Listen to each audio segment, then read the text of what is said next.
మనకందరికీ తెలుసు, వచ్చే ఏప్రిల్ నెలలో లోక్సభకు ఎన్నికలు జరగనున్నాయి. ఈ ఎన్నికల్లో దేశానికి ఎవరు ప్రధానమంత్రి కావాలో, ఈ దేశంలో ఏ రాజకీయ పార్టీ అధికారంలో రావాలో దేశ ప్రజలందరూ ఓటు హక్కు ద్వారా నిర్ణయించేటువంటి అవకాశం ఉంది. అందుకే మీ అందరినీ కోరుతా ఉన్నాను, ఈరోజు పెద్దలు అమిత్ షా గారు మరి ఎంతో బిజీ ఉన్నప్పటికీ కూడా మన యొక్క సోషల్ మీడియా వారియర్స్ మీటింగ్కు వారు సమయం ఇచ్చి రావడం జరిగింది. అమిత్ షా గారు మన తెలంగాణ సోషల్ మీడియాకు వచ్చారంటే దాన్ని బట్టి మనం అర్థం చేసుకోవాలి, ప్రతి సోషల్ మీడియా కార్యకర్త పార్టీకి మరి ఎంత అవసరమో, ఈరోజు మన యొక్క సేవలు ఎంత అవసరమో ఈరోజు పార్టీ ఆలోచన చేస్తూ ఉంది. మన పార్టీకి ఈరోజు టీవీ ఛానల్స్ కానీ పేపర్స్ కానీ అన్నీ మీరే. తెలంగాణలో ఈరోజు మరి భారతీయ జనతా పార్టీ ఒక బలమైనటువంటి శక్తిగా ఈ యొక్క పార్లమెంట్ ఎన్నికల్లో మనం ఆవిర్భవించాల్సిన అవసరం ఉంది. 17కు 17 సీట్లు మనం స్వతంత్రంగా పోటీ చేస్తా ఉన్నాం. ఈ 17 సీట్లు పోటీ చేయడం కోసం కాదు, గెలవడం కోసం పోటీ చేస్తున్నాం అనే విషయాన్ని ఈ సందర్భంగా మేనేస్తున్నాను. హైదరాబాద్ ఉన్నటువంటి ఎంఐఎం సీటు అసదుద్దీన్ ఓవైసీని కూడా ఈసారి ఓడించి మనం కైవసం చేసుకోవాల్సిన అవసరం ఉంది. ఆ దిశలో మన కార్యాచరణ ప్రణాళిక ఉండాల్సినటువంటి అవసరం ఉంది. కాబట్టి మీ అందరినీ కోరుతా ఉన్నాను, ఈ రోజు నుంచి ఎప్పుడు ఎలక్షన్ డేట్ వస్తుందో ఆ రోజు సాయంకాలం వరకు కూడా 24 గంటలు సోషల్ మీడియాలో మనం అలర్ట్గా ఉంటూ మన మీద ఏ రకమైనటువంటి తప్పుడు ప్రచారం వచ్చినా మనం ఎదుర్కోవాల్సినటువంటి అవసరం ఉంది. ఏ రకమైనటువంటి సందేశము జాతీయ పార్టీ మనకిచ్చినా అది ప్రజల మధ్యకు తీసుకెళ్ళాలి. ముఖ్యంగా నరేంద్ర మోడీ గారి ప్రభుత్వము గత 9.5 సంవత్సరాలుగా అద్భుతమైనటువంటి పరిపాలన చేయడం జరిగింది. ఒక నీతివంతమైనటువంటి పరిపాలన, ఒక సమర్థవంతమైనటువంటి పరిపాలన, ఒక సుస్థిరమైనటువంటి ప్రభుత్వం ఈ దేశానికి మనం అందివ్వడం జరిగింది. కాబట్టి మనం అందరం కూడా ఆ దిశలో ఈరోజు తెలంగాణ రాష్ట్రానికి భారతీయ జనతా పార్టీ అనేక రకాల అభివృద్ధి కార్యక్రమాలు చేయడం జరిగింది. గత 10 సంవత్సరాలుగా 10 లక్షల కోట్ల రూపాయలు తెలంగాణ అభివృద్ధి కోసం భారతీయ జనతా పార్టీ ప్రభుత్వం తెలంగాణ కోసం ఖర్చు చేయడం జరిగింది. అది జాతీయ రహదారులు కావచ్చు, లేక సంక్షేమ కార్యక్రమాలు కావచ్చు, లేకపోతే రైల్వేల అభివృద్ధి కావచ్చు, డిఫెన్స్ సెక్టార్లో పెట్టుబడులు కావచ్చు, హెల్త్ సెక్టార్లో కావచ్చు, ఎడ్యుకేషన్ రంగంలో కావచ్చు, అనేక రంగాలలో భారతీయ జనతా పార్టీ ప్రభుత్వము, నరేంద్ర మోడీ గారి ప్రభుత్వము ఈ తెలంగాణ కోసం అన్ని రకాలుగా అండగా నిలబడింది. కాబట్టి ఈ విషయాలన్నీ కూడా మన దగ్గర డాటా మీకు ఇవ్వడం జరిగింది. ఇప్పటికే ఎప్పటికప్పుడు మీరు ప్రజల మధ్యకు సోషల్ మీడియా ద్వారా నరేంద్ర మోడీ గారి ప్రభుత్వము తెలంగాణ అభివృద్ధి కోసం చేసినటువంటి కార్యక్రమాలను ప్రజలకు వివరించాల్సిన అవసరం ఉంది. ఈ రాష్ట్రంలో మరి ఈరోజు అధికారంలో కాంగ్రెస్ పార్టీ ఉంది.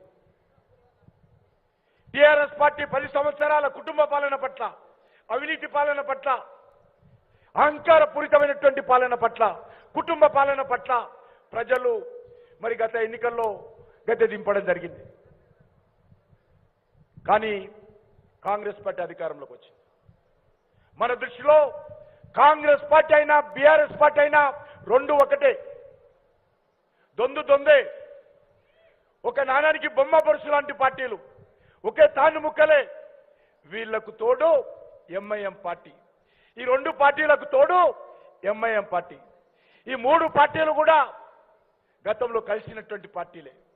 ఈ 3 పార్టీలు కూడా గతంలో ఎన్నికల్లో పోటీ చేసినటువంటి పార్టీలే. ఈ 3 పార్టీలు కూడా గతంలో అధికారాన్ని పంచుకున్నటువంటి పార్టీలే. మొన్నటికి మొన్న రాష్ట్రపతి ఎన్నికల వరకు కూడా ఈ పార్టీలు కలిసి పనిచేశారు. కాబట్టి మన దృష్టిలో ఈ యొక్క కాంగ్రెస్ పార్టీ కానీ, బీఆర్ఎస్ పార్టీ కానీ, మజ్లిస్ పార్టీ కానీ ఈ 3 పార్టీలు ఒకటనే విషయము మనం స్పష్టంగా అర్థం చేసుకోవాల్సిన అవసరం ఉంది. కాబట్టి భారతీయ జనతా పార్టీ కార్యకర్తలుగా ఈ రాష్ట్రంలో ఈ 3 పార్టీలకు ప్రత్యామ్నాయంగా భారతీయ జనతా పార్టీని తీసుకురావాల్సిన అవసరం ఉంది. దానికోసం మనమందరం కూడా మరి వచ్చేటువంటి పార్లమెంట్ ఎన్నికల్లో మనము ఆ దిశలో ప్రజల మద్దతు కూడగట్టాల్సినటువంటి అవసరం ఉంది. వచ్చే పార్లమెంట్ ఎన్నికల్లో మెజార్టీ సీట్లు భారతీయ జనతా పార్టీ గెలవాల్సినటువంటి అవసరం ఉంది. ఈరోజు ఎక్కడికి వెళ్ళినా, ఏ ఊరికి వెళ్ళినా, ఏ గ్రామానికి వెళ్ళినా, ఏ ఇంటికి వెళ్ళినా, ఏ వ్యక్తిని కలిసినా ఒకటే మాట, మోడీ మోడీ మోడీ. కాబట్టి మనము వచ్చేటువంటి ఎన్నికల్లో మోడీ గారి నాయకత్వంలో తెలంగాణలో అత్యధికమైనటువంటి సీట్లు సంపాదించేటువంటి ప్రయత్నం మనం అందరం కూడా కష్టపడి ఐకమత్యంతో పనిచేయాలి.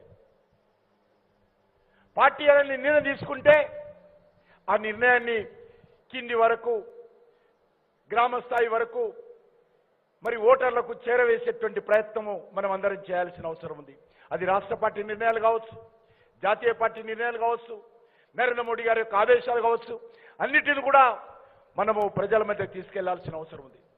ఈరోజు నరేంద్ర మోడీ గారికి ప్రత్యామ్నాయంగా ఈ దేశంలో ఈరోజు ఏ రాజకీయ పార్టీ కూడా నాయకుడిని చూపించే పరిస్థితి లేదు. అది కాంగ్రెస్ పార్టీ కానీ, ఏ పార్టీ కానీ. బీఆర్ఎస్ పార్టీకి ఈ రాష్ట్రంలో పార్లమెంట్ ఎన్నికల్లో ఓటు వేస్తే అది పూర్తిగా మరి దుర్వినియోగం అవుతుంది. టీఆర్ఎస్ పార్టీ అవసరం ఈరోజు తెలంగాణకు లేదు. టీఆర్ఎస్ పార్టీ ఒక సీటు గెలిచినా తెలంగాణకు వచ్చే లాభం లేదు. టీఆర్ఎస్ పార్టీకి ఒక సీటు రాకపోయినా తెలంగాణకు వచ్చే నష్టం కూడా లేదు. కాబట్టి వచ్చే పార్లమెంట్ ఎన్నికల్లో TRS party irrelevant party. TRS party అవసరం లేదు మనకు. 10 సంవత్సరాలు భరించాం ఆ కుటుంబాన్ని. ఆ కుటుంబం యొక్క దోపిడీని తెలంగాణ ప్రజలు, తెలంగాణ సమాజం భరించింది. మళ్ళీ ఆ యొక్క పార్టీ అవసరం లేదు. కాబట్టి అదేవిధంగా కాంగ్రెస్ పార్టీ ఇది కూడా కుటుంబ పార్టీ. ఆ రోజు కేసీఆర్ కుటుంబం దోపిడీ చేస్తే ఈరోజు రాహుల్ గాంధీ దోపిడీ చేస్తున్నాడు. వచ్చి 100 సంవత్సరాలు 15వ తేదీకి అవుతుంది. 6 గ్యారంటీల విషయంలో ఈరోజు కాంగ్రెస్ పార్టీని, రాహుల్ గాంధీని నిలదీయాల్సినటువంటి అవసరం ఉంది. 100 రోజుల్లో పూర్తి చేస్తామని చెప్పారు. కానీ గ్యారంటీల విషయంలో ప్రకటనలకే పరిమితం అవుతున్నారు, ప్రచారానికి పరిమితం అవుతున్నారు. క్షేత్రస్థాయిలో మరి ప్రజల దృష్టిలో, ప్రజల సంక్షేమ విషయంలో ఏమాత్రం అమలు చేసే పరిస్థితి లేదు. కాబట్టి ఈ విషయాలన్నింటినీ దృష్టిలో పెట్టుకొని సోషల్ మీడియాగా ఐక్యమత్యంతో ముందుకెళ్ళాలి. అందరం కలిసికట్టుగా ముందుకెళ్ళాలి. వచ్చేటువంటి పార్లమెంట్ ఎన్నికల్లో మన సోషల్ మీడియా శక్తి ఏంటో చూపించాల్సినటువంటి అవసరం ఉందని చెప్పి నేను మీ అందరినీ కోరుతా ఉన్నాను. Bharatiya Janata party social media మిగతా వాళ్ళలాగా కాదు. మిగతా వాళ్ళలాగా మరి ఫేక్ ఐడియాస్ పెట్టి మరి ఈరోజు చేసేటువంటి వ్యక్తులం కాదు. ధైర్యంగా, సమర్థవంతంగా, కమిట్మెంట్ తోటి పనిచేసేటువంటి కార్యకర్తలు ఈరోజు మనకు సోషల్ మీడియాకు ఉన్నారు. ఏ కష్టం వచ్చినా, ఏ నష్టం వచ్చినా ఎదుర్కోవడానికి సిద్ధంగా ఉండేటువంటి సోషల్ మీడియా మనకుంది.